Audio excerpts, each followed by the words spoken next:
Doctor Guillermo Lara Villarreal y estaré moderando esta sesión. Primero, nada más, rápidamente, quisiera compartirles a grandes rasgos más o menos la estructura que tendrá nuestra sesión. Primero, le daremos la palabra a nuestras dos ponentes que tendrán alrededor de 10 minutos para que nos presenten sus trabajos y después tendremos tiempo para que discutamos un poco más sobre lo que nos han presentado, incluyendo si tienen ustedes algunas preguntas, algunos comentarios que quieran hacer, pueden aprovechar y durante la sesión escribirlas en el chat o al final tendremos un tiempo para comentarlos. Les pido, por supuesto, como siempre, que no, permanezcan sus micrófonos apagados para no viciar el sonido. Y pues también les recuerdo que como parte de nuestro seminario, que no solamente tendremos esta sesión, sino que ingresen a la plataforma, revisen más o menos todos los materiales que se estarán compartiendo y que no solamente para esta sesión, sino durante todo el seminario estarán ahí para que los puedan revisar, los puedan comentar, entren a foros y demás. Entonces, pues, una vez más les doy la bienvenida y además, considerando la importancia que tiene el asumir estas temáticas, sobre todo aplicadas al ámbito educativo, porque muchas veces el tema de la inteligencia artificial se concentra completamente quizás en otro tipo de discursos, en otro tipo de áreas, y me parece que escuchar estos trabajos que nos acercan un poco más en nuestras áreas a un fenómeno como la inteligencia artificial es sumamente valioso. Así que, pues, quisiera no quitar más tiempo para que podamos escuchar a nuestros ponentes y me gustaría darle la palabra a la doctora Diana Lancheros para que nos comparta su trabajo y su presentación. Bueno, muy buenas noches para todos. Bienvenidos a este seminario. Voy a iniciar mi presentación. Bueno, mi nombre es Diana Lancheros, yo soy docente y directora de la maestría en inteligencia artificial de la Universidad de La Salle. Vamos a trabajar el tema Machine Learning y Deep Learning, redes neuronales profundas. Entonces, esta pregunta que les he dejado aquí tiene que ver con la presentación y es teniendo en cuenta que el Machine Learning y el Deep Learning funciona igual que nuestro cerebro, como lo vamos a ver, podrían entonces reemplazar la labor docente o al docente en corto plazo. Aquí algunas definiciones importantes desde el rol que nos trae a este seminario el día de hoy, que tiene que ver con que la inteligencia artificial es una disciplina científica, técnica, que se ocupa de crear programas, algoritmos, máquinas, sistemas de información capaces de realizar tareas que requieren la inteligencia humana o que emulan o simulan nuestra inteligencia. Esta es una referencia de Peter Norvin, que ha trabajado por más de 30 años este tema de inteligencia artificial. Por su parte, las redes neuronales artificiales son la base de la inteligencia artificial que hoy conocemos como inteligencia artificial generativa y están inspiradas en la estructura de nuestro cerebro. Una red neuronal artificial típica pues tiene una estructura que ya la vamos a ver a continuación y que funciona artificialmente como funciona nuestro cerebro. Entonces, para eso quisiera mostrar esta diapositiva en donde tenemos pues nuestro cerebro, diferentes partes, e internamente al interior de nuestro cerebro encontramos todo un conjunto de redes neuronales, de pequeñas neuronas que tienen reacciones químicas y tienen reacciones eléctricas. Estas reacciones eléctricas se generan cuando entre dos o más neuronas hay conectividad. Estas conectividades se dan en millones de veces por milisegundo. Cada vez que hay una acción y reacción a nivel del cerebro de todo nuestro cuerpo, se genera este tipo de conexión. Esta conexión que hay entre las neuronas se hace a partir de unos bracitos que se llaman dendritas y esa sinapsis, esa conexión se le llama sinapsis y esa señal genera información.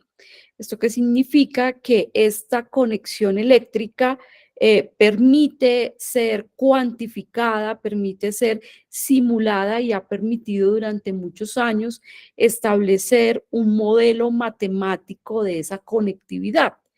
Tanto es así que estas neuronas biológicas fueron pasadas a neuronas artificiales.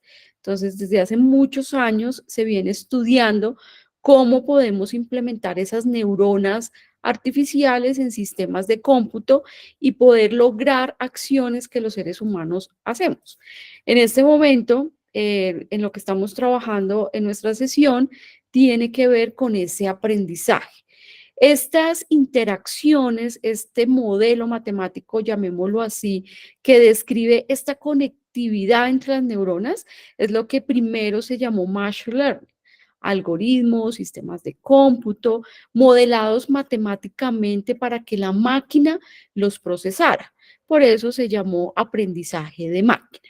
Vamos a mirar aquí un segundito, un ejemplo más ilustrativos para que ustedes puedan entender y comprender un poco mejor la estructura neuronal. Entonces aquí tenemos un video, tenemos un gatico, una imagen, cualquier cosa que podamos entender como archivo digital, imagen, sonido, texto, números, es convertido a parte numérica.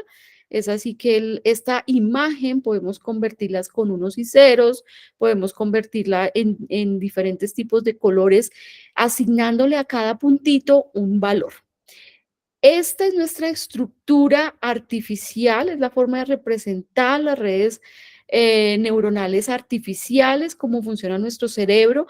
Tenemos millones de neuronas y están divididas en tres capas. Una capa de entrada, una capa oculta, que no se conoce cuánta conectividad y entre cuántas neuronas se hace, y una capa de salida. Esta información entra numéricamente a una capa de entrada formada por neuronas artificiales y se produce una salida. Es decir, se procesa información, se hace recurrencia, algoritmos recurrentes con fórmulas matemáticas y a la salida se hace una predicción. Vamos a poner un ejemplo, está saliendo un 1 o un 0 diciendo que es un perro, pero que no es un gato. Estos sistemas cuando fallan, se devuelven, algunos se retroalimentan y vuelven a hacer el proceso de conectividad y de ajuste de los valores de los modelos matemáticos. Entonces ahí es cuando empezamos a hablar de aprendizaje profundo, porque empezamos a hacer correcciones que primero eran supervisadas por los seres humanos y ahora hay algoritmos que no son no supervisados y algoritmos avanzados. Entonces, cada vez que pasa esto, cuando ya logramos que la conectividad entre estas neuronas lleguen al valor que necesitamos, pues es lo que llamamos entonces inteligencia artificial, porque el sistema neuronal ha permitido hacer la predicción de lo que nosotros queremos. Esa es la estructura, como la he explicado, y es cómo funciona estos sistemas que están por detrás de lo que hoy en día conocemos como Machine Learning y Deep Learning. Entonces, como les he mencionado, está la capa de entrada, la capa oculta y las capas de salida. Entonces, hay unos ejemplos de unas redes neuronales avanzadas con nuevos sistemas de procesamiento de máquina que hoy en día han reemplazado las tareas que tienen los seres humanos, como por ejemplo el tema del ChatGPT con la identificación de las imágenes, sistemas de procesamiento del lenguaje natural, juegos e inteligencia artificial. Y este deep learning o aprendizaje profundo, pues ha permitido realmente ajustarse mucho a lo que conocemos hoy como razonamiento, interpretación y conocimiento en los seres humanos. Aquí algunas plataformas que les dejo, ahorita también para la discusión, que permiten generar contenidos, que permiten generar información, que están entrenadas, como se los expliqué ahorita, de forma que las personas pues obviamente ven la salida del sistema y ya saben que allí hay una información que se ha encontrado. Algunas desventajas, temas de sesgos, temas de deepfake, reemplazo de rostros, amenazan en el empleo, amenazan con tenernos a nosotros, o sea, con detener todo lo que nosotros sentimos y pensamos. Y pues lo último que salió hoy, que se los dejo aquí para darle paso a mi compañera, es: los temores se hacen realidad, una inteligencia artificial cambia su propio código para evadir los controles humanos. ¿Qué significa? Que este entrenamiento de aprendizaje profundo ha hecho que ella misma se reestructure y configure toda su matemática para poder abstenerse de controles que el humano quería hacer sobre estos algoritmos, y esto pasó en Japón. Muchas gracias por su atención. Le doy paso a la doctora Esther. Muchas gracias. Sí, le damos la palabra a la doctora Esther Vargas Medina. Sí, pues muchas gracias. Voy a compartir mi ventana y pues encantado de estar aquí, compartir esta sesión con la doctora Diana. Ya una base importante, pues ya la comentó la doctora, de lo que son las redes neuronales artificiales. Me voy a ir muy, muy rápido porque traigo bastante material. Espero que les haya dado tiempo a algunos de haberla revisado con anticipación, porque la subimos para que ustedes la pudieran consultar y fuera más ágil el trabajo. Efectivamente, pues nos habla de las capas, ya de esa estructura que tiene una red neuronal. Esa sería la arquitectura, donde ya nos dice la doctora capa de entrada, capa de salida, y lo más importante en cuanto a lo que son nuestras emular una teoría de aprendizaje humano, pues es qué está pasando en esta famosa caja negra, ¿no? De procesamiento de información, y ahí es donde se centra mucho del procesamiento artificial de las redes neuronales. Entonces, bueno, pues en esta presentación en particular, que los conmino a que la vean con más cuidado, hay una serie de videos que están también insertos, que describen un poquito más a detalle, pero de manera muy pedagógica, cómo funcionan las redes neuronales. Pues ya esto nos los había dicho la doctora, ¿no? La importancia de lo que sería estos modelos que surgen o que emulan el funcionamiento también de una teoría de memoria humana, de cómo los humanos organizan la información en su memoria a largo plazo en términos de nodos y relaciones, y de cómo se puede ir estructurando esta información para dar pues un resultado, un comportamiento inteligente.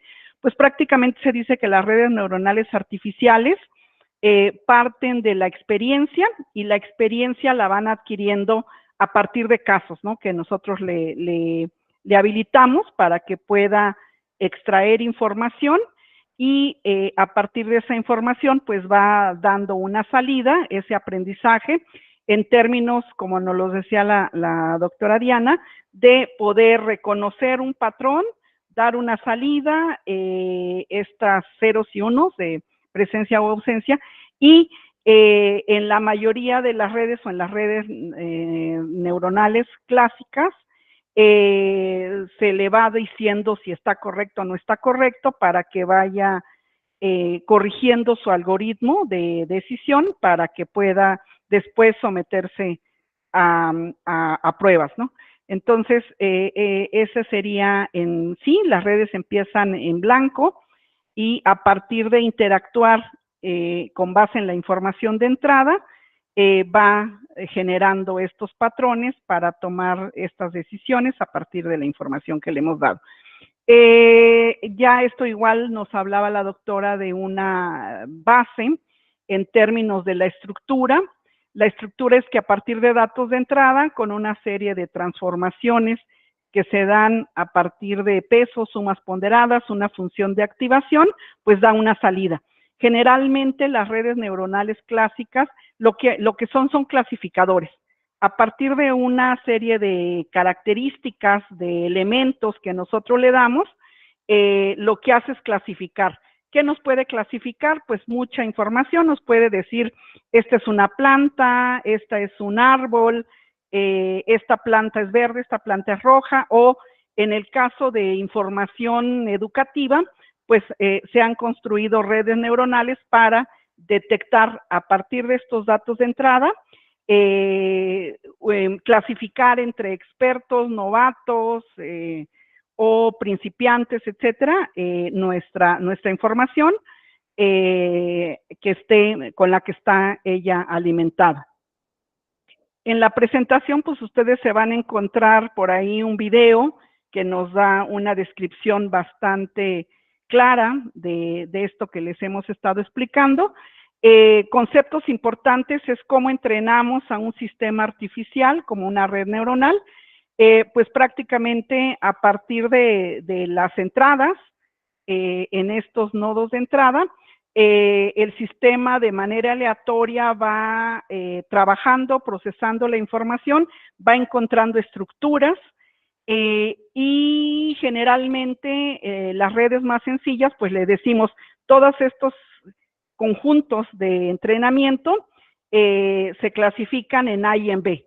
Y a partir de jugar con esa información, el sistema va aprendiendo qué características son centrales, las va extrayendo, construye ese modelo para mi salida A y cuáles son para mi salida B, de tal forma que va iterando estos procesos, como en el esquema de retroalimentación que nos mostraba la doctora Diana, hasta que va teniendo un porcentaje de aciertos, dijéramos, que nosotros decidamos que ya aprendió, ¿no?, la salida correcta a partir, pues, de la información de entrada. En ese sentido, pues, el aprendizaje es un proceso interactivo que implica ajustar esos pesos que tiene en su sistema, en sus capas ocultas, para ir mejorando esa precisión, y entre más entrenamiento, entre más información le demos en ese conjunto de entrada. Un ejemplo muy sencillo que se hizo por ahí de los 90s es el caso de American Express, que American Express, a partir de sus cuestionarios para asignar o no asignar tarjeta de crédito a usuarios nuevos, con esas fichas de datos socioeconómicos, socioeducativos, etcétera, entrenó a una red neuronal para detectar aquellos buenos usuarios que se ve que van a tener un comportamiento positivo sobre el uso del crédito, sobre los pagos, etcétera, y aquellos clientes que pudiéramos decir son malos clientes, ¿no? Que a partir de esa información y de tener históricos, la red aprendió a poder detectar y a dar una recomendación o generar una salida en términos de se aprueba o no se aprueba un crédito en particular. Entonces, con bases de datos de información de clientes, de buenos clientes, de malos clientes, se alimentó la red para que nuevos casos, a partir del llenado de su ficha de caracterización, se pudiera como predecir si iban a caer en uno o en otro estado. Ese sería como el ejemplo o uno de los ejemplos en donde podemos entender muy bien el modelo, ¿no?, de lo que es una red neuronal. Prácticamente hablamos de trabajo con la red de entrenamiento, que sería supervisado, no supervisado sin refuerzo. El supervisado es que nosotros le vamos diciendo a la red las respuestas correctas. Va a entrenarse con la información de datos reales, en donde yo le digo, estas características son para un caso y estas características son para el otro, y la red aprende esas reglas, extrae esas reglas y aprende a clasificar los patrones. En el aprendizaje no supervisado no se le da, como por decirlo así, la respuesta correcta de ese patrón. Si quiero yo distinguir entre expertos y novatos, yo no les digo cuáles serían como los datos de los expertos y de los novatos, sino que en una red neuronal no supervisada, lo que hago es que la red genere a partir de la información grupos con esa información, me los clasifique de manera natural, que abstraiga esa característica y las distinga de manera ortogonal, de tal forma que lo que me va a dar es el análisis de esa información en términos de esa clasificación, y muchas veces la información que queremos es eso, ¿no? Es conocer cómo está la estructura de información. Si yo lo quisiera hacer para identificar estudiantes de 10, de 6, de 4 reprobados, y no le digo yo cuáles son los datos de entrada de esos 4 tipos, la idea es ver si la red neuronal me puede encontrar esas características que me definan a cada una de mis 4 conjuntos de salidas, ¿no? Entonces son diferentes tipos de redes neuronales que se pueden contener. Aquí también hay este video se los recomiendo mucho porque nos da la parte matemática de cómo funciona ese clasificador en esas iteraciones, la parte de fórmulas, pero de manera muy gráfica, de tal forma que nos ayuda a entender muy claro la estructura de una red neuronal en su funcionamiento matemático. Y bueno, pues hay diferentes tipos de redes para diferentes usos específicos. Algunos modelos son muy buenos para procesamiento de imágenes, como nos decía ya la doctora, para procesamiento de lenguaje natural, de texto, para toma de decisiones, y lo que serían las redes neuronales profundas, pues la característica más importante es que están hechas para procesar una gran cantidad de información y que su estructura no tiene una capa intermedia o oculta, sino que tiene muchas capas ocultas. Entre más capas ocultas, pues pudiéramos decir que la red tiene más elementos de procesamiento, pero también llegar a converger en un modelo, en una respuesta correcta, pues implica también capacidad de cómputo importante, ¿no? Entonces, pues hay que ir optimizando el funcionamiento hasta que uno decide que la red logró aprender en un porcentaje adecuado la tarea que le estamos poniendo, ¿no? Y bueno, pues en el campo educativo, pues hay muchas formas, muchos ejemplos. Yo les puse por ahí 2 lecturas del uso de la inteligencia artificial y de las redes neuronales artificiales, por ejemplo, para predecir resultados académicos en matemáticas o para analizar algunas características de evaluación, de cómo podemos evaluar en el ámbito de la educación virtual, ¿no? Que se usa para esto. Entonces, todo lo que nosotros tengamos caracterizado a partir de datos cualitativos y cuantitativos y querramos tener una salida en términos de una clasificación, es un caso ideal para trabajarse a partir de las redes semánticas, ¿no? Entonces, bueno, en la presentación también pues les puse que son muy vastas las aplicaciones que ahora se tienen, y entre más se tengan ya dispositivos cerrados que están disponibles para el uso pues de nosotros como educadores, pues se facilita este trabajo, aunque la caja negra y lo que esté sucediendo en la caja negra no lo entendamos de manera profunda, pero eso es uno de los éxitos desde mi punto de vista actualmente de las redes neuronales, ¿no? Que se han dispuesto ya en dispositivos, plataformas, herramientas, aplicaciones que ya están muy estructuradas, sobre las cuales pues vamos a ir trabajando en las siguientes sesiones de seminarios, que se van a ir viendo mucho más estas aplicaciones. Y bueno, pues aquí en la presentación pues están un poco los campos de aplicación en reconocimiento de imágenes, procesamiento de lenguaje, procesamiento natural, en robótica se usa mucho para guiar, por ejemplo, en un laberinto a un vehículo, para cómo hacer vehículos que no estén manejados por humanos, a partir de estas técnicas en donde el automóvil pues va recorriendo y va distinguiendo y va encontrando obstáculos y brincando obstáculos, etcétera. Hay muchas aplicaciones. Frank Rosenblatt pues, es uno de los padres, el creador del concepto de perceptrón, a partir del cual pues se habla de una neurona y cómo a partir de conjuntos de neuronas artificiales se puede emular esta capacidad humana. Y bueno, pues aquí están las portadas nada más de los 2 ejemplos que les pusimos bueno, hay 3 lecturas, en este caso 2 son estas que les estoy mostrando de cómo se aplica Hay incluso para el análisis, si usamos las redes neuronales para el análisis y clasificadores, hay incluso un módulo especial de un paquete estadístico, el paquete SPSS, que lo conocemos mucho en el ámbito educativo, que ya traen un módulo para el análisis en redes neuronales de información como esto que les estoy poniendo. Y bueno, pues hay muchos desafíos en la implementación de las redes neuronales. Es importante mencionar, como decía Diana, tanto ventajas como desventajas, la cantidad de datos, la calidad de los datos, porque si los datos no son los adecuados, pues la red va a aprender. Y si nosotros metemos datos que no son tan correctos o tan precisos, pues eso es lo que va a aprender y de ahí va a derivar y sacar resultados, ¿no? Una salida.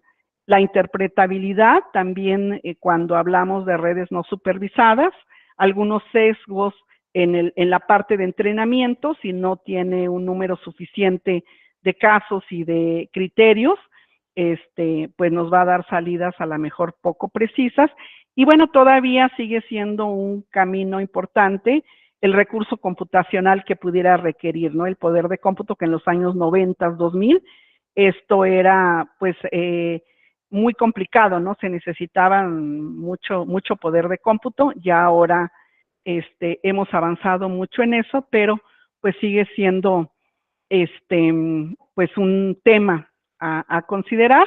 Y bueno, también algunos consejos, ¿no? Si nosotros queremos implementar estos modelos de redes neuronales de manera exitosa, pues bueno, empezar por definir nuestro problema, elegir la arquitectura, la preparación de los datos es un elemento que es muy importante de la limpieza, el filtrado, el análisis, la minería de datos que podamos hacer previo para que tenga información adecuada, todo el proceso de entrenar a la red, de evaluar con datos nuevos el funcionamiento y que esté generando las salidas correctas. Y bueno, pues tiene muchas ventajas, muchas de ellas ya los comentó Diana, ¿no? En términos de aplicaciones y de usos y que lo consideremos como una herramienta. También pues hay algunos inconvenientes y cosas, yo diría, que hay que cuidar con una generación de estos recursos, sobre todo si no tenemos datos suficientes para que el sistema pueda tener un buen aprendizaje, ¿no? Y bueno, pues adelantando un poquito a las conclusiones, pues es técnicas que bien utilizadas pues nos pueden ayudar muchísimo, ¿no? A trabajar con información, con datos, extraer características o información que nos ayude a apoyar la toma de decisiones, el conocimiento de los casos con los cuales estamos trabajando. Y bueno, pues esta frase me encantó, ¿no? Así como un scooter permite a una persona moverse con mayor rapidez y menos esfuerzo, la inteligencia artificial amplifica nuestras capacidades, permitiéndonos abordar tareas complejas con mayor eficiencia y creatividad. La IA no reemplaza al ser humano, sino que lo empodera, extendiendo sus habilidades. Y esta frase tiene mucho que ver con toda la discusión que ustedes empezaron a generar en el foro, ¿no? De discusión, con base en las preguntas que Diana nos hizo favor de subir al foro, ¿no? Entonces creo que pues con esto podemos abrir boca pues para interactuar en lo que resta de la sesión. Muchísimas gracias. Muchas gracias, tanto a la doctora Diana como a la doctora Esther. Y en efecto, pues en primera instancia, les recordamos que pueden compartirnos en el mismo chat algunas preguntas, algunos comentarios que nos quieran hacer.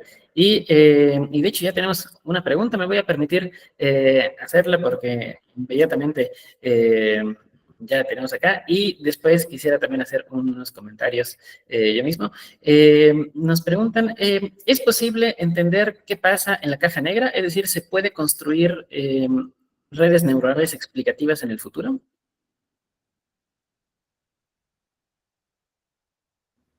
No sé quién la contesta, Guillermo. Si quieren podemos empezar con usted, doctora Diana. Bueno, lo que hay en la caja negra requiere de digamos, de una formación matemática profunda, o sea, sí se puede saber, es decir, eso no es oculto y quienes desarrollamos inteligencia artificial, pues requerimos comprender lo que está en la caja negra, es decir, requerimos hacer esos modelos matemáticos que yo les comentaba. Ahora con el tema de ChatGPT, que son unas redes que están conformadas no solo por billones de redes neuronales, sino también por otros mecanismos y por otros algoritmos que pueden derivar y hacerla, digamos, como una predicción hacia la intencionalidad humana, que es lo que le da allí un tema de personalización en este tipo de IAs generativas, pero todo el tiempo es posible saber lo que pasa en la caja negra. Ahora bien, como son billones de sistemas neuronales y de algoritmos interactuando, es difícil que el ingeniero de desarrollo pueda tener el control en todas las ocasiones sobre eso que está pasando allí, ¿sí? Lo que nosotros hoy en día estamos viendo es tema de IA generativa con dos modelos existentes entrenados durante mucho tiempo. Estamos hablando de ChatGPT y estamos hablando de otros que han venido detrás, pero que tienen como base esa caja negra de ese modelo, ¿sí? Cada aplicación que sale nueva no es más que el uso del modelo, de ese modelo que ya está entrenado. No obstante, en algunas áreas, como lo mencionaba la doctora Esther, que tienen que ver con robótica, visión por computador, aplicaciones más específicas en otras áreas no educativas, pues los desarrollos sí tienden a ser más personalizados y hechos por nosotros. Incluso con un computador, nosotros no pudiéramos hacer el entrenamiento de grandes cantidades de datos. Eso es un tema imposible. Eso se necesitan clúster o agrupamientos de millones de procesadores que trabajan para poder hacer eso. Por eso hoy en día se habla de un tema de contaminación de huella de carbono, ¿sí? Entonces, claro que sí, no obstante, para el ser humano puede llegar a ser inmanejable y lo está haciendo en este momento, hacer el seguimiento a toda la caja negra en la medida, en estos algoritmos multidimensionales que son los que, a los cuales nosotros tenemos acceso hoy en día. Ese es el riesgo que hay en este momento. Con lo último que les mostré es que yo puedo perder el control de ese entrenamiento y no sepa y no tenga el control sobre la salida de las inteligencias artificiales. ¿Sí? Por eso, pues la doctora Esther responde la pregunta al decir, claro, no vamos a ser suplantados ni reemplazados por la inteligencia artificial. No obstante, si pierdo el control como ser humano, sí me va a reemplazar.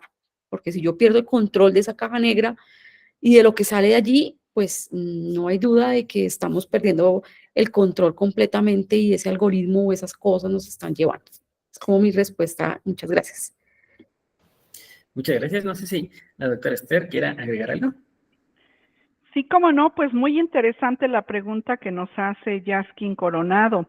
Les comparto, por ahí aquí en La Salle hay una tesis de licenciatura de un ingeniero en sistemas, de un cibernético, en donde justo hicimos el análisis después de entrenar a una red y jalar ahora sí que la información de la capa oculta.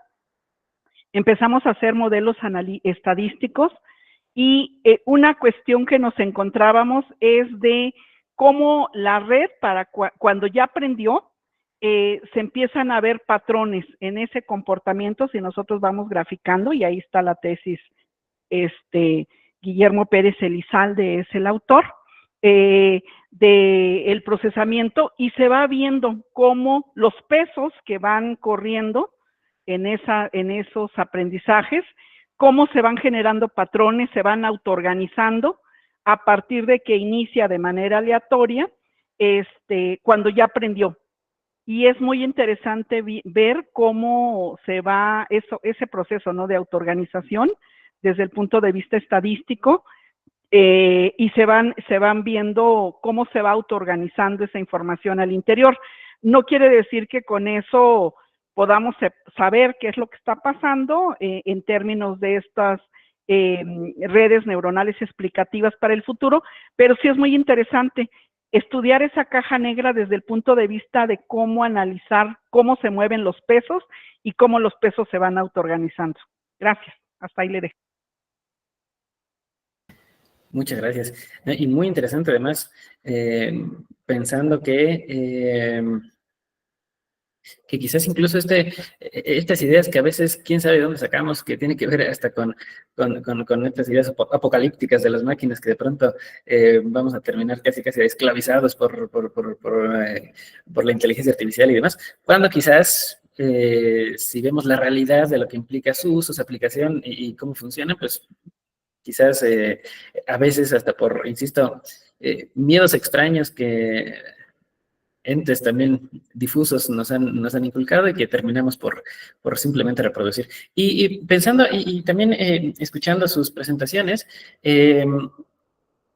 pensé algo muy cercano a la pregunta que nos comparte la doctora Cristina, de cómo podemos los docentes universitarios aprovechar las redes neuronales profundas en nuestra práctica pedagógica. Incluso yo me atrevería a agregar algo también para la pregunta, pensando en que algunos de los conceptos y de las aplicaciones que nos han compartido, por ejemplo, que tiene que ver con identificar o con clasificar, que podría tal vez pensarse que se da más quizás a nivel macro de una institución y que quizás a partir de ahí podemos empezar a organizar ciertos proyectos, ciertos procesos.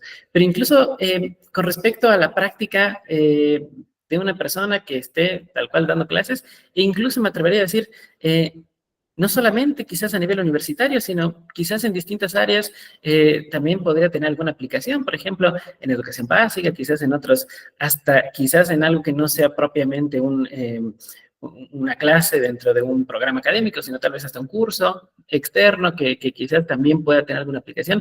No sé si nos puedan compartir algunas ideas sobre cómo se podrían aprovechar estas redes neuronales en la práctica docente. Me gustaría empezar con la doctora Esther. Sí, cómo no. Bueno, pues en parte las lecturas que por ahí están son dos ejemplos, ¿no? De cómo se pueden aprovechar. Una cuestión que yo diría puede ser interesante es pensar en perfiles. Que si nosotros tenemos información de nuestros estudiantes, las redes neuronales pueden construir perfiles de esos estudiantes que nos ayuden a nosotros pues a conocer con mayor claridad cómo están nuestros estudiantes. A lo mejor construimos esos clústeres antes y después y vamos viendo, ¿no? ¿Qué cosas está sucediendo en los alumnos que van teniendo éxito académico y qué cosas están caracterizando a aquellos estudiantes con dificultades de aprendizaje, de tal forma que pues es información que nos puede ayudar en focalizar en esos perfiles de estudiantes nuestra labor educativa, ¿no? A futuro e ir afinando cosas. Este ejemplo que yo les ponía, ¿no? De cómo a partir de entrenar una red neuronal se pueden tomar decisiones si le doy o no le doy un crédito, como en el ejemplo de American Express, se ha usado mucho para selección de ingreso de los estudiantes o no tanto selección, sino qué aspectos remediales, complementarios o adicionales puede tener un estudiante si nosotros logramos caracterizar esos patrones o esos perfiles, ¿no? De estudiantes. Una de las ventajas de las redes neuronales frente a programas estadísticos de análisis tipo regresión múltiple, etcétera, es que los análisis estadísticos tienen como una serie de presuposiciones, ¿no? Asumimos normalidad estadística, por ejemplo, y en el caso de las redes neuronales no tienen esas presuposiciones anteriores, sino que buscan en la información y construyen esos patrones. En ese sentido, si nosotros comparamos como técnicas de análisis una frente a la otra, se le encuentran algunas ventajas, sobre todo desde el punto de vista de los operadores matemáticos, ¿no? Pero por ahí pudiera haber algunas posibilidades. Por ejemplo, en la UNAM, hace también como 10 años, la doctora Sandra Castañeda implementó un sistema que le llamó Torombolo, Torombolo, y tiene por ahí un guión, en donde se usaba para construir a esos perfiles analíticos de los estudiantes que ingresaban a la UNAM, para poder ver cuestiones profesiográficas de orientación vocacional a partir de construir como esas tipologías de estudiantes con base en toda esa analítica de datos, ¿no? Son como algunos ejemplos que de pronto se me vienen a la mente. Gracias. Muchas gracias. Y, doctora Diana, ¿algunos comentarios? Sí, en coherencia con lo que menciona la doctora Esther, el tema de la caracterización de los estudiantes es muy importante para hacer una educación personalizada, adaptada a las necesidades que ellos puedan llegar a tener. Nosotros a veces tenemos 30 estudiantes en el aula de clase, conocerlos a todos, saber sus presaberes, saber su desempeño con respecto al tiempo, cómo van, pues nos queda muy difícil a nosotros como docentes. Es ahí donde pues este tipo de tecnología pues permite hacer esto, es decir, poder hacer una caracterización. No obstante, siento que desde mi experiencia va muy rápido el tema de la IA generativa, pero se está quedando atrás el tema de la aplicación masiva de la inteligencia artificial o del machine learning. Me explico, es decir, cada vez hay más aplicaciones que generan contenido, que ayudan a, digamos, a hacer muchas cosas en el aula de clase, pero este tipo de sistemas no se ven ampliamente y masivamente. Es decir, poder caracterizar los estudiantes en un salón. Por ejemplo, nosotros estamos trabajando en un proyecto de deserción con estudiantes de maestría y de desarrollo, y tenemos una pregunta que hay por ahí precisamente, tenemos en este momento un problema, es que no tenemos datos, ¿sí? Estandarizados, limpios, convertidos matemáticamente para poder entrenar un modelo. Digamos que pudiéramos llegar a tener, claro, los 30 estudiantes de un salón, entonces hacemos ese tipo de aprendizaje con unas redes neuronales y hacemos el entrenamiento y nos da una clasificación, ¿sí? Pero a nivel masivo, para poder entender hoy por qué nuestros estudiantes están desertando, por qué tipo de caracterización pues requerimos de unos datos supremamente importantes, y ahí entonces es donde se está deteniendo un poquito el uso de este tema, porque mientras no tenga los datos, pues no puedo aplicar los sistemas. Entonces se hacen pequeños casos de estudio o grandes casos de estudio en el marco de investigaciones científicas, pero a nivel como está ahorita la IA generativa, no lo tenemos. Entonces no podemos hacerlo de esa forma, o si tomamos la decisión y sí tenemos los datos de hacerlo, pues no tenemos el dinero para poder pagar lo que realmente vale un modelo de entrenamiento de billones de datos en tiempo real. Entonces, ahí digamos que como que está mucha cosa que podemos usar en el aula y muchas ventajas, pero por el otro lado también tenemos algunas cosas que nos detienen para poder hacer de esto mucho más potencial en educación. Muchas gracias. Y de hecho, la pregunta que nos hace Sandra Mónica Estupiñán es muy vinculada con esto, ¿no? La idea de si podemos nosotros sin experiencia construir una aplicación con inteligencia artificial, o si hay algunas herramientas disponibles para hacer ese entrenamiento y poder tener un producto aplicable. No sé si doctora Diana tenga algún comentario al respecto. Sí, digamos que ahorita sí hay muchísimas aplicaciones que permiten hacer sin conocimiento de desarrollo matemático, como yo lo mencionaba, entrenamiento de sistemas. O sea, tal es así que tú pudieras crear tu propio asistente, que pudieras, si tienes esa información que yo menciono de estudiantes, puedas entrenar el modelo y mirar la salida, ¿sí? Como profesores. No obstante, algunas aplicaciones personalizadas, pues sí requieren es decir, para poder desarrollar estos modelos, sí requieren fundamentos matemáticos y temas de programación, que no es solamente básica, ¿sí? Porque también yo lo llamo el campo de las alucinaciones, la alucinación de la inteligencia artificial. O sea, hay veces nosotros como profesores vemos todas estas cosas tan chéveres que se pueden hacer y nos sentamos a intentar hacer algo y no entiendo nada, ¿cierto? Porque entonces ya me toca ir a una API, ya me toca ir a una librería, ya me toca abrir un entorno de programación, ya me toca implementar el modelo matemático allí, me toca modificarlo, entonces allí ya se vuelve dispendioso, ¿sí?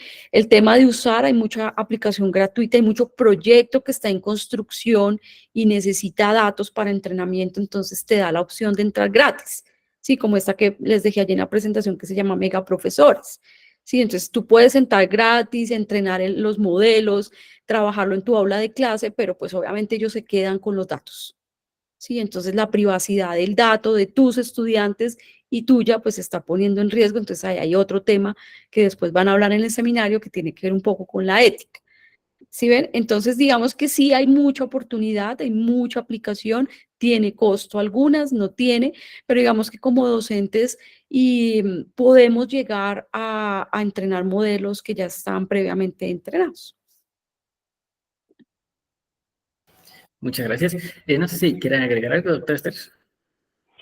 Pues anoté en el chat esto que les decía yo del SPSS, que ya se integra un módulo adicional donde ya está como estos módulos que tiene de programas estadísticos. Me parece que ya en versiones muy recientes ya está integrado en la suite básica, porque pues se ve que hay mucho interés, ¿no? Y que puede ser poner posicionamiento para IBM con este paquete estadístico, entonces ya por ahí seguramente pronto será un uso cotidiano.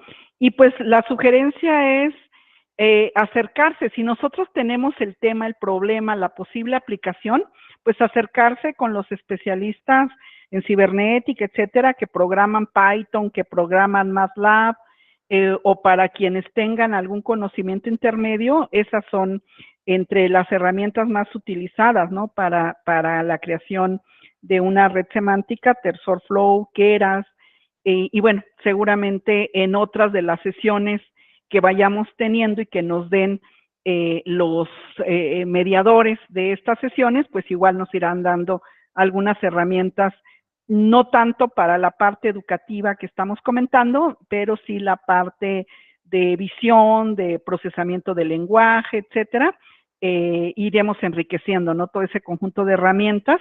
En la presentación se me olvidó comentarles, yo les puse al final algunos recursos adicionales en donde ustedes pueden seguir trabajando. Hay muchas herramientas y recursos de apoyo que ahí se los van a encontrar, ¿no? En las últimas dos láminas, antes de darles las gracias y de la despedida, ahí hay también algunas ligas, en particular para las redes neuronales artificiales. Gracias. Muchas gracias. Y que además, justo como comentaba la doctora Diana, es algo, quizás diría yo también un poco inusual para nuestras experiencias profesionales, por la velocidad con la que están desarrollándose cada vez más herramientas y tal vez ni siquiera ha dado tiempo de que nos acostumbremos, las empecemos a utilizar, que quizás incluso ya hay un proceso completo de que alguien pase por la escuela, las estudie y demás, y ya después cuando salga siguen funcionando más o menos igual. Como que va tan rápido que a veces creo que incluso puede ser que muchas personas hasta sientan un poco hasta de desconfianza, tal vez hasta de temor, de empezarse a involucrar tal vez con alguna de estas herramientas, porque es como de ya estoy intentando entrar, pero cuando ya esto empezó desde hace mucho tiempo, ya es la quién sabe cuál actualización, y pareciera que incluso a veces también se requiere hasta otro tipo de apoyos como para que alguien sienta confianza, ¿no? De poderse involucrar con este tipo de herramientas sin el miedo que le podría generar el hecho de que quizás esto ya se viene utilizando hace no tanto tiempo, pero muy extendidamente. Y eso creo que también puede ser un factor interesante. Y pensando un poco en esta misma idea, Williams Reiner de Jesús Castillo Vázquez nos pregunta si existen más factores para influir en la calidad del entrenamiento de una red neuronal, aparte de la calidad de la información proporcionada. No sé si nos quiere comentar algo, doctor Esther. Claro que sí, pues el mismo reto, como nos decía la doctora Diana, de construcción de la red, ¿no? ¿Cuántas capas? Si le pongo capas intermedias, capas ocultas, 7, 8, 9 capas, si le pongo menos, si hago algo más sencillo. Y los algoritmos, ahí hay un punto, ¿no? De casi es como los análisis factoriales y las regresiones, ¿no? Cuando nosotros construimos un modelo, pues hay mucho de artesanal, de le quito una variable, le pongo la otra, vuelvo a probar el modelo para ver cómo se va ajustando hasta que yo decido qué es la salida precisa, ¿no? Igual, el análisis factorial me clasifica en 20 factores y luego yo le digo, lo quiero en 4 y lo fuerzo. Entonces, pues hay que hacer también ese uso. Esa comparación de los algoritmos es otra. En uno de los artículos que yo les ponía, comparan 2 algoritmos para el entrenamiento de las redes neuronales y señalan cuál algoritmo les dio una mayor capacidad de predicción. Me parece que es el que va hacia educación virtual, para encontrar estas cuestiones como elementos de evaluación.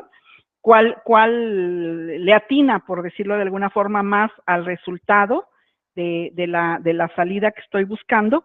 Y lo prueban con varios modelos y ahí señalan cuál fue el modelo que más les funcionó, con el cual se quedaron porque el porcentaje de predicción era mayor al otro modelo. Entonces, hay mucho de experimentación y de juego, ¿no? Con estos sistemas de entrenamiento, ¿no? De bases de datos, y creo que por ahí iría la respuesta desde mi punto de vista para William, no solamente la calidad de la información y el procesamiento, sino cómo construimos la red, qué algoritmos y qué estructura, arquitectura de la red vamos definiendo, ¿no? Gracias. Muchas gracias. ¿Quiere agregar algo, doctora Diana?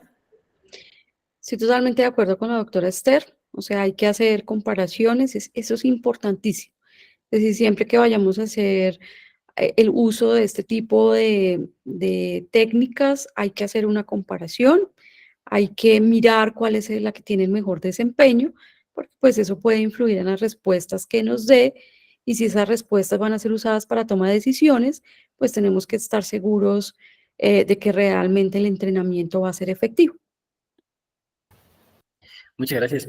Yo una vez más quisiera iniciar con la doctora Esther para que nos comente sobre esta pregunta que hace José Enrique. ¿Qué opinan de las críticas a este tipo de modelos de que al aprender de las experiencias históricas la perpetúan? Pone el ejemplo de que si un banco no da crédito a determinado sector de la población o con intereses más altos, el modelo lo aprendería. ¿Qué comentarios tiene al respecto? Pues muy interesante la pregunta, porque efectivamente las redes aprenden con base en la información que le damos. Entonces, creo que aquí entra mucho el factor ético de que tengamos nosotros sobre el uso de cualquier herramienta tecnológica, ¿no? De apoyo, porque si yo le pongo información que tiene que ver con este sesgo de población, pues el uso que yo le dé pues va a ser con ciertos fines, ¿no? Que a lo mejor desde el ámbito educativo dijéramos pues no es éticamente correcto, etcétera, pero pues se está usando. Al final de cuentas, este dato de los intereses, bueno, qué tanto la población es reactiva para irle subiendo, incrementando los intereses y cómo encuentro puntos de equilibrio, pues se puede usar para esos fines que a lo mejor no son los más loables, pero pues las redes se usan y aprenden y igual estamos viendo casos de cómo le cambiamos la voz y decimos que Barack Obama venda un curso de MIT cuando en realidad su discurso era otra cosa y pareciera que es muy real. Tiene uno que ser como muy observador para distinguir que no es un discurso genuino, o algún artista extranjero que de repente está dando un discurso que nada tiene que ver porque se fue construyendo con este tipo de técnicas. Entonces creo que ahí, desde mi punto de vista, pues lo más importante es ese uso ético que podamos hacer nosotros en el ámbito educativo y en el ámbito de la formación de nuestros estudiantes, ¿no? Que prácticamente cualquier herramienta pues tiene esos riesgos, dijéramos. Muchas gracias. Y no sé si nos quiere comentar algo, doctora Diana. Sí, mira, es muy interesante la pregunta y es también muy crítica en cuanto a los modelos, los megamodelos y los grandes modelos entrenados, los que tienen billones de neuronas y de sistemas neuronales, están entrenados. Entonces, casi que quitar información de ese entrenamiento sería como yo decirles a ustedes que se les olvide hablar en este momento. Es decir, cuando hemos sido entrenados a nivel de nuestro cerebro para caminar, para hablar, para comer, el desentrenamiento no es un proceso a nivel del cerebro que se pueda hacer. ¿Esto qué significa? Que si estos grandes modelos tienen este tipo de cosas, información entrenada, que de ahí es donde ha derivado el tema de los sesgos y de decir que hay problemas entre mujeres y hombres y que los algoritmos toman decisiones con brechas como lo que estás mencionando, pues es muy difícil reentrenar el modelo o hacer que esos megamodelos tomen otra información.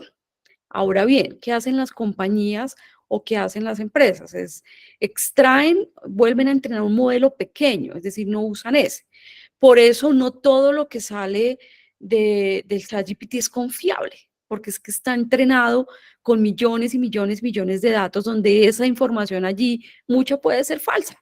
¿Sí me entienden? Entonces, claro, puede pasar esto en esos megamodelos ya entrenados y que no se van a tomar la molestia de reentrenarse porque aquí o allá dijeron eso no es así por esta población o en este país no es así. Tal es el caso, por ejemplo, que América Latina está creando su propio modelo de entrenamiento porque pues hay temas de dialectos, de costumbres y de muchas cosas nuestras pues que no se tienen a nivel norteamericano y a nivel europeo o a nivel de China que tienen los modelos entrenados. Entonces, es crítico y por un lado es como cierto, es decir, allí hay una información ya entrenada que duraron 5 años entrenándose. Es decir, estas redes neuronales duraron 5 años. Volver a entrenarlas, pues no lo hacen, pero los desarrolladores sí tienen en cuenta modelos pequeños que se entrenan específicamente para los bancos, información que tenga que ver con las características propias de la zona, de la región y de la población. Así hay que hacerlo. ¿Sí? Tomando esos modelos pequeños y no esos megamodelos, porque los sesgos van a estar todo el tiempo allí, digamos, en las respuestas que van a dar. Muchas gracias. Y de hecho tenemos aquí una pregunta de Jonathan Orlando Rincón Montes que le hace una pregunta específicamente a la doctora Diana. ¿Cómo podríamos abordar el sesgo en los modelos de Machine Learning aplicados en educación? El tema de los sesgos tiene una dificultad porque hay que entrar a modificar los datasets o todos estos conjuntos de datos con los que se entrenan esos modelos, ¿sí? Entonces, eso significa, con otra pregunta que había allí, que sí es necesario, es decir, si la respuesta del sistema de entrenamiento sale con un sesgo, necesitamos volver al dato y necesitamos garantizar que esos datos estén equilibrados. ¿Qué puede pasar aquí en el tema educativo? Que se pueden generar brechas. Nosotros en Colombia tenemos como unas zonas rurales en donde no hay conectividad, por ejemplo. ¿Sí? Entonces, este tipo de modelos pueden hacer caracterización de estudiantes con datos que hay en las zonas urbanas, pero no con datos que hay en las zonas rurales. Entonces, si yo aplico esta caracterización a una escuela que queda en la zona rural, pues está la salida totalmente equivocada. ¿Sí ven? Entonces, ¿qué tendría que hacer para cambiar ese sesgo? Volver al dato y extraer la caracterización de la zona rural de esos estudiantes que no tienen conectividad y volver a entrenar el modelo. Digamos que es como lo único que se puede hacer y ahí hay una mediación técnica, hay una regulación técnica desde la parte del dato. Muchas gracias. Que además me parece interesante considerar cómo quizás a veces, a pesar de que en cierto ámbito se reconoce y se identifican ciertos sesgos, tal vez también sería importante distribuir la información, digamos, para una persona común y corriente que puede tal vez estar recibiendo información sesgada y que no sabe que puede haber sesgos también en los datos que se ofrecen y en las interpretaciones y demás, ¿no? Y que pues fácilmente se pueden generar hasta muy fáciles procesos de manipulación, simplemente porque pues cómo no va a ser cierto si una inteligencia artificial lo dijo, pero en realidad el problema viene detrás, ¿no? Y que en este caso, por ejemplo, tenemos unas cuantas preguntas que están tocando incluso un tema ético interesante. Por ejemplo, Daniel Ríos comenta si estarían de acuerdo en que la inteligencia artificial generativa desplazó a la disciplina como eje fundamental de la educación, posicionando el pensamiento crítico como eje principal. ¿Y por qué? No sé si nos quiere comentar algo, doctor Esther. Sí, pues espero estar interpretando bien la pregunta. Cuando se habla de disciplina, si se refiere a una capacidad de los discentes como sujetos de aprendizaje y que ahora requerimos pues un mayor uso del pensamiento crítico, pues yo creo que en ese sentido sí, ¿no? Sí estaríamos de acuerdo que estas herramientas pues nos han permitido alertar de cómo hacer un buen uso de estos recursos desde el punto de vista educativo y no para hacer trampas o para cumplir con tareas, etcétera, de manera adecuada sin que haya un aprendizaje profundo, ¿no? Profundo, comprensivo en los estudiantes. Y si es así, a lo que se refiere, pues yo estaría, más que desde la inteligencia artificial generativa, pues yo creo que los nuevos modelos de enseñanza desde el punto de vista cognitivo, de las capacidades y valores, además de los conocimientos transmitidos, pues evidentemente, pues requieren, ¿no? Un perfil de alumnos y un papel del alumno mucho más activo y que efectivamente podamos utilizar a nuestro favor estas herramientas, ¿no? Para que los alumnos no se satanice la prohibición, sino que a partir de lo que les brindan esas herramientas, hagan ese plus, ¿no? Abstraigan más información, la analicen, la critiquen, la conviertan en sabiduría, pensando en que es información que pueden tener accesible, ¿no? Gracias. Muchas gracias. Doctora Diana, ¿algunos comentarios? Sí, yo quisiera complementar un poco la respuesta porque si bien es cierto, uno puede usar como mediación pedagógica este tipo de herramientas, nada va a reemplazar el proceso educativo. Me explico, es decir, si tú haces a nivel secundaria, a nivel profesional, por ejemplo, si tú haces una carrera profesional para poder ser médico, ¿sí? Tienes un desarrollo del pensamiento a nivel metacognitivo que va desde un nivel bajo hasta un nivel de maduración profunda donde eres capaz de desarrollar habilidades y capacidades del nivel en el que, y el área en el que vas a estar. El uso de la inteligencia artificial, sí, te daría información, te diría cuáles son las enfermedades, qué puedes hacer para una enfermedad, para otra, sí, pero esa habilidad del desarrollo de pensamiento cognitivo no la va a dar si no hay una intervención del docente. Sí, por eso el docente no se puede acabar aquí. La persona como el ser mediador y acompañador, pues no se puede acabar. ¿Sí? Entonces, esos son partes también de las alucinaciones, o sea, al creer que yo usando una inteligencia artificial ya no necesito al profesor experto, sino que yo ya puedo desarrollar desde pequeñitos, incluso porque esto se está manejando en primera infancia, ellos ya pueden desarrollar un conocimiento superior, pues hay que ponerle cuidado al proceso del desarrollo del pensamiento. Y lo digo específicamente en mi área. Nosotros tenemos una maestría en inteligencia artificial y tenemos personas de diferentes profesiones. Y esas personas hayan hecho cursos de programación, el desarrollo de las habilidades a nivel de ingeniería llega a unos niveles para el desarrollo de IA que otras profesiones no pueden. Entonces los vemos allí. Digamos, no pasan los cursos fuertes de desarrollo de Machine Learning, no los pasan, porque claro, tiene que devolverse a hacer unos cursos base de desarrollo de pensamiento cognitivo para poder analizar esa estructura algorítmica. ¿Sí me entienden un poco? Entonces, no es tan fácil creer eso, que esto va a reemplazarnos, va a reemplazar todo el proceso educativo y quien lo esté pensando así, pues desde mi punto de vista es un error fatal que hay que empezar a intervenir allí muy fuertemente en el área educativa. Muchas gracias. Tenemos dos preguntas más de Sandra Mónica Estupiñán. Les hago ambas de forma simultánea. La primera dice, ¿cómo podemos evitar el plagio cuando se utiliza el chat GPT? Que más o menos ya nos había adelantado. Y la segunda pregunta es, si se llegará a tener la capacidad de desarrollar habilidades socioemocionales en estudiantes mediante la inteligencia artificial. Quisiera comenzar con la doctora Diana, a ver si nos puede comentar algo al respecto. Sí, el tema del plagio ha sido muy estudiado.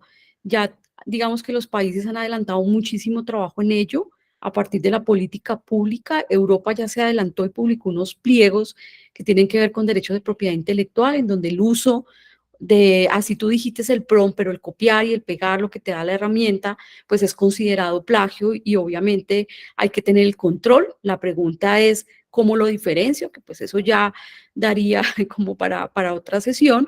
Por eso es importante los procesos de evaluación oral en los estudiantes, ¿sí? Y con respecto al tema de las personas que tienen dificultades en el proceso de aprendizaje, pues la herramienta y todas las herramientas de guía son potencializadoras. Es decir, esos estudiantes que no tienen interacción, como niños que tienen autismo, personas que tienen autismo, y estos problemas incluso socioemocionales, pues la inteligencia artificial puede ayudar, digamos, a profesores y a expertos, psicólogos, a realizar unas terapias más personalizadas y que le puedan ayudar al chico. Generalmente esos estudiantes, aunque hay inclusión, quedan allí, porque el profesor no sabe de todas las dificultades que tiene el chico. Entonces, generalmente se envía ya, pues, a la parte de psicología para que lo traten. Pero con la IA, esas caracterizaciones que hemos hablado con la doctora Esther se pueden dar y yo como profesor puedo tener como las herramientas, los contenidos digitales para ofrecerles a estos niños. Entonces, realmente me parece un mundo maravilloso para explotar y creo que sería muy beneficioso para toda nuestra sociedad poder tener esto para este tipo de personas que tienen estos problemas. Muchas gracias, doctora Esther.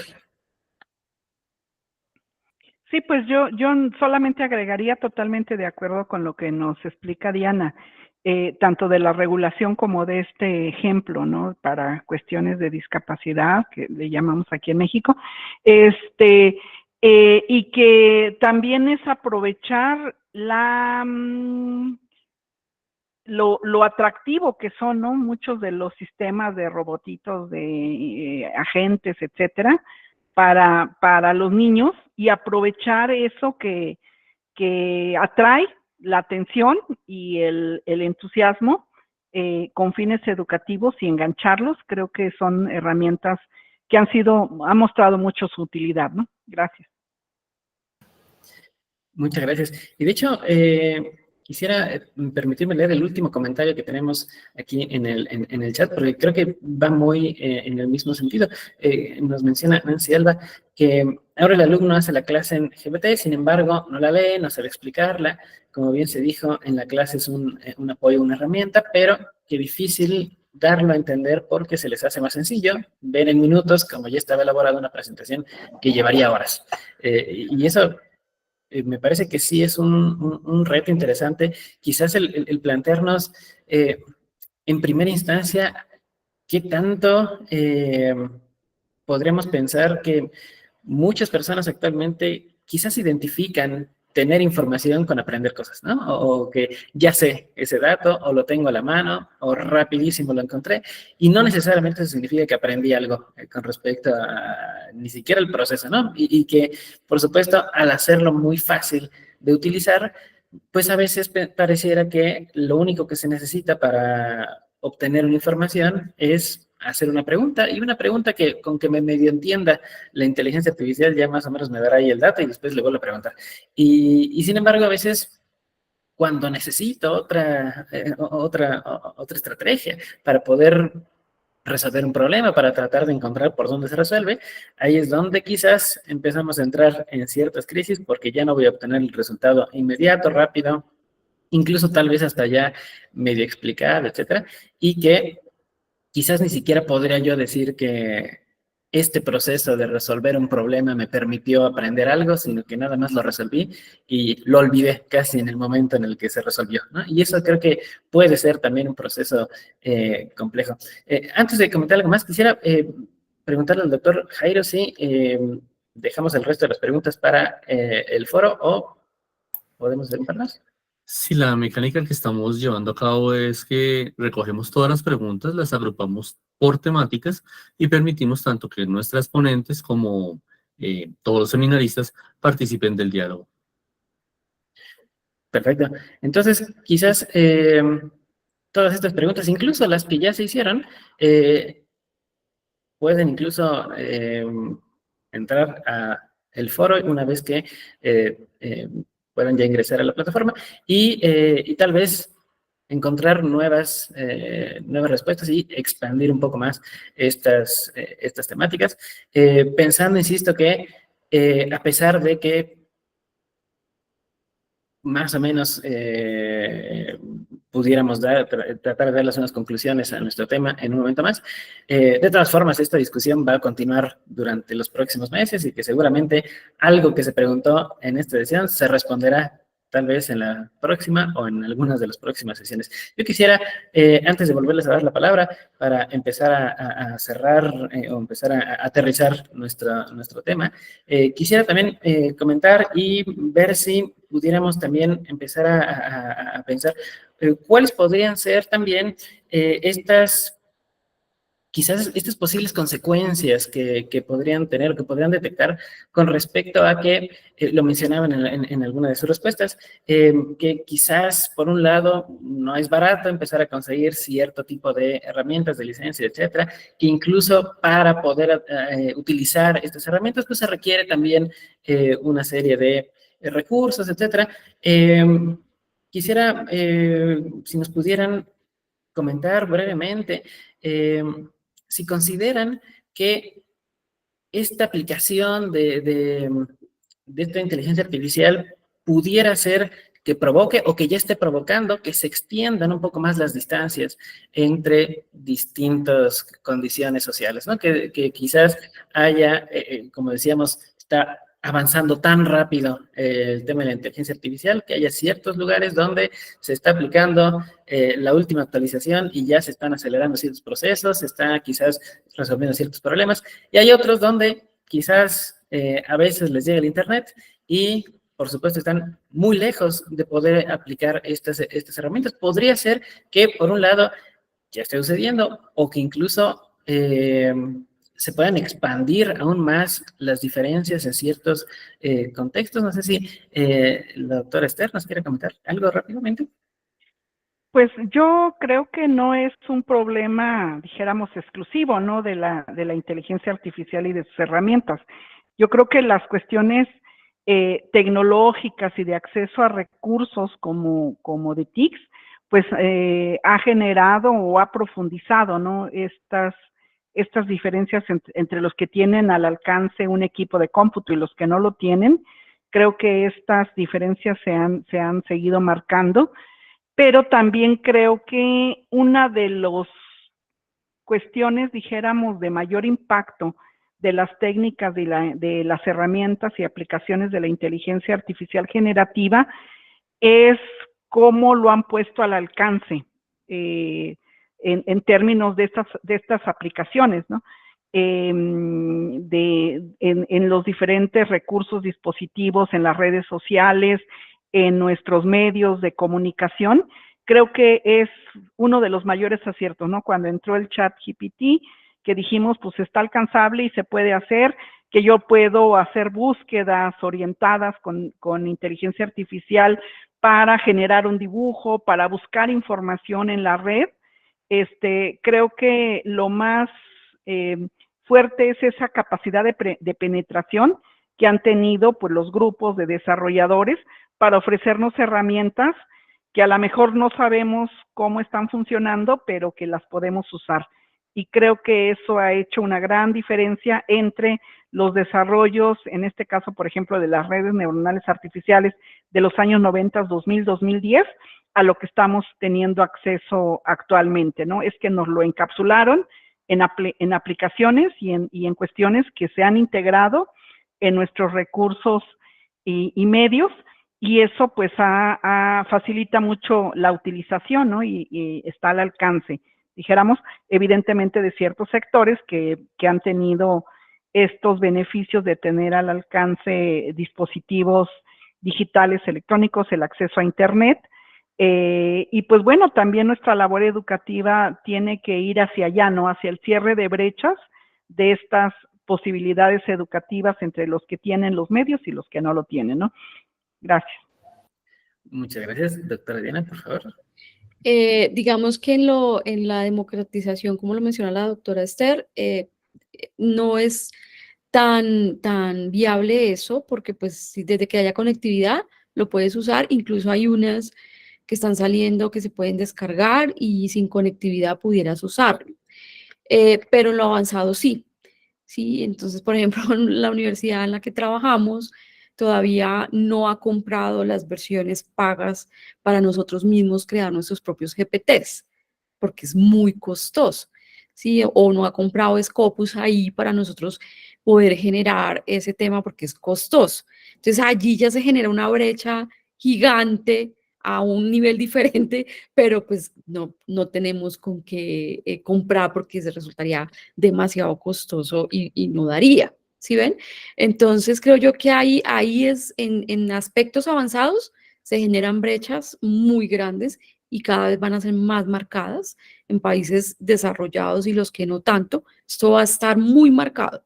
En países que deciden no quiero la tecnología y se cierra el acceso a la tecnología. Entonces, sí hay poblaciones que no saben ni conocen esto porque el país ha determinado que sea así. ¿Sí me entienden? Entonces, pero digamos, en temas generales del uso y de esas bondades que hemos expresado en esta sesión, pues digamos que no van a haber tantas brechas porque precisamente, por ejemplo, ChatGPT ha sido puesto para precisamente eso, democratizar y que llegue a todo el mundo y que todo el mundo conozca. Tal es así que desde la primera infancia se están haciendo currículos adaptados para que los chiquis, los pequeños niños empiecen a conocer esto de otra forma, no programando, pero de otra forma, pero que empiecen a conocer ya lo que es todo esto. Muchas gracias.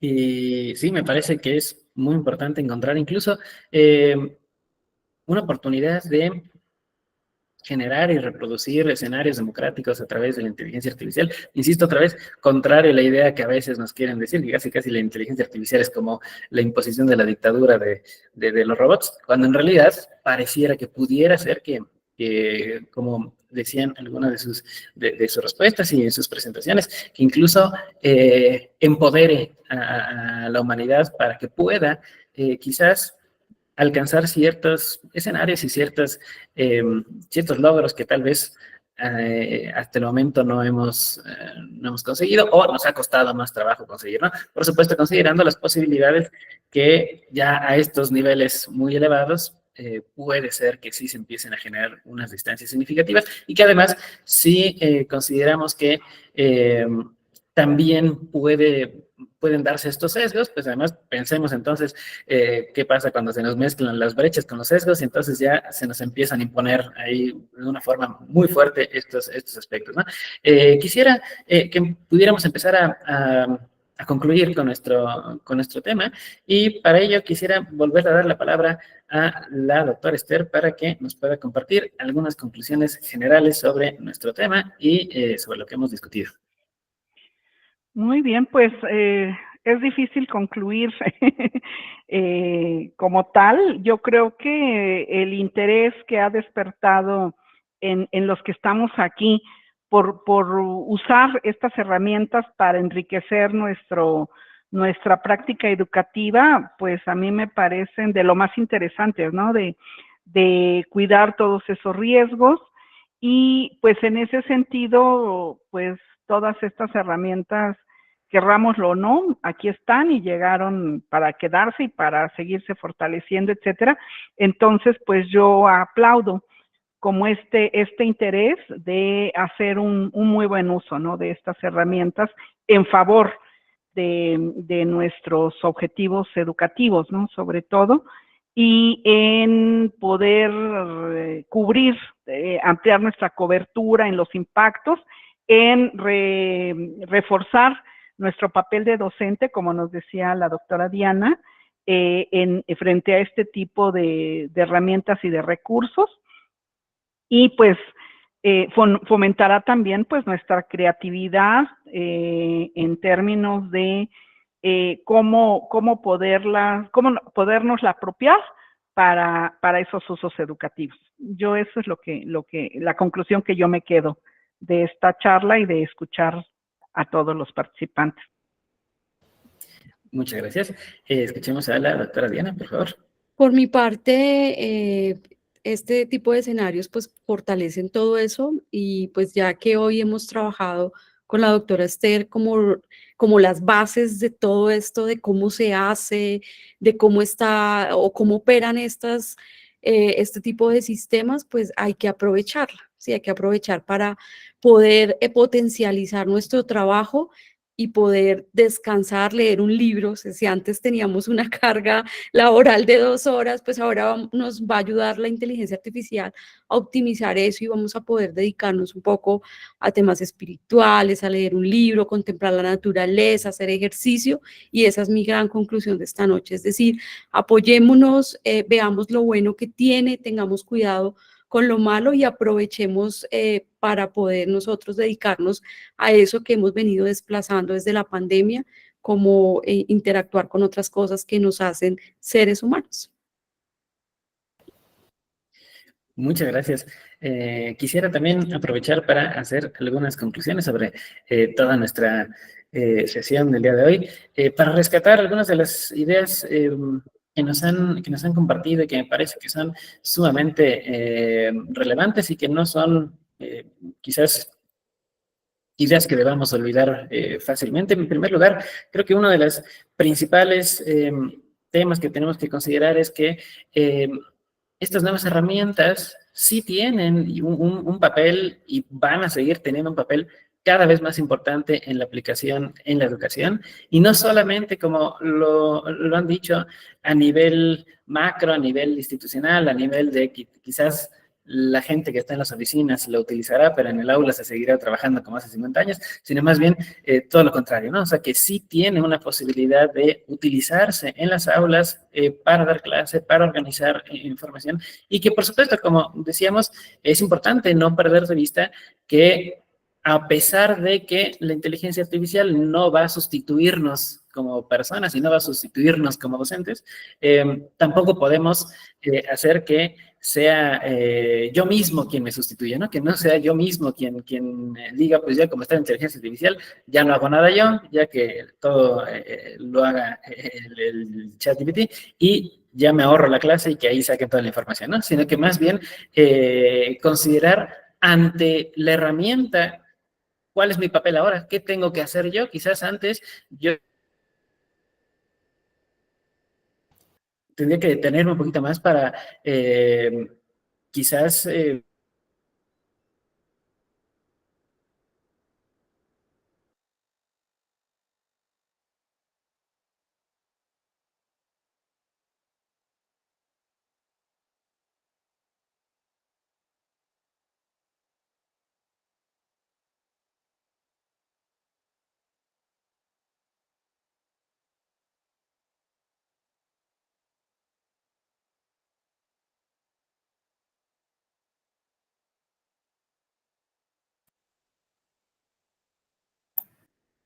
Profe Guillermo, no le escuchamos.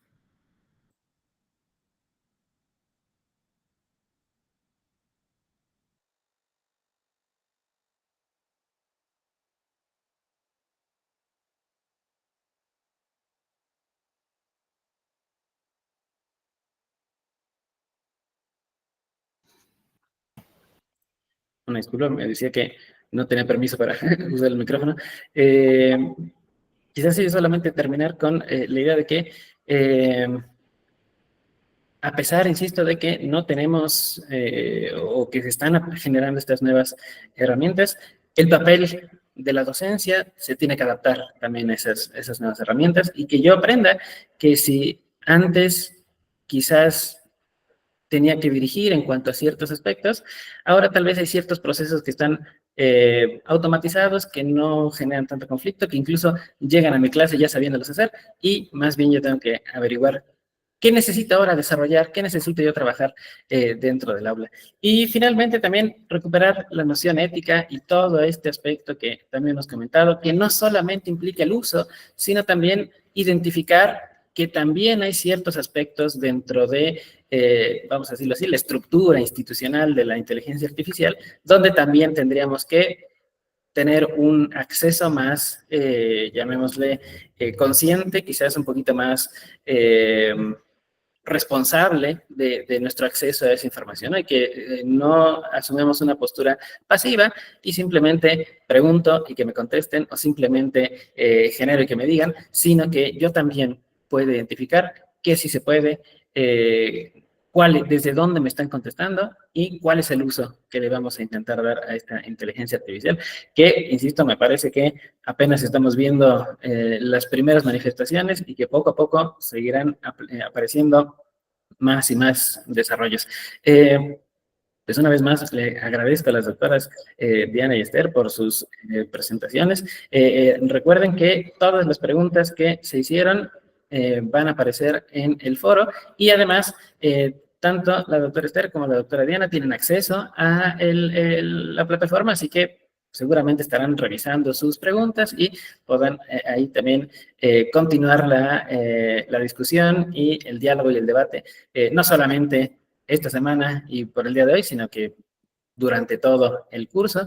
Y también recuerden que ahí mismo están los materiales que nos han compartido. La misma doctora Esther nos comentaba que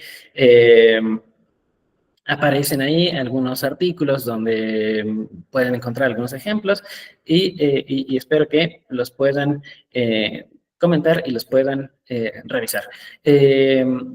Y también les recuerdo que nuestra próxima sesión será dentro de un par de semanas para que continuemos con esta discusión y este diálogo sobre la implicación que tiene la inteligencia artificial dentro del ámbito educativo. Nos piden, por favor, que no olviden registrar su asistencia. Está ya la liga en el chat para que puedan revisarla. Y una vez más, también quisiera nada más insistir en la importancia que tiene quizás perderle el miedo a veces a cierto tipo de herramientas y estos nuevos escenarios que no están diseñados para que dejemos de funcionar o que dejemos de existir, sino más bien están diseñados para que encontremos nuevas formas de ser y, como lo decía la doctora Diana, que tal vez podamos tener un poquito más de tiempo para sentirnos humanos y dejar que las máquinas se sientan máquinas con respecto a procesos y quizás podremos automatizar y podremos simplificar y resolver más fácilmente. Una vez más, insisto, le agradezco a nuestras expositoras. Revisen, por favor, la plataforma, registren su asistencia, por favor, pues quisiera preguntarle al doctor Jairo si hay algo más que tengamos que avisar. Y no, muchas gracias, doctor Guillermo. Solamente invitarlos de nuevo a que participen en todo el seminario y sus actividades. Perfecto. Pues entonces con esto terminaríamos nuestra segunda sesión de nuestro seminario. Les agradezco por su participación, su asistencia y seguiremos participando durante las próximas semanas con nuestras sesiones y nuestros foros. Muchísimas gracias. Muchas gracias.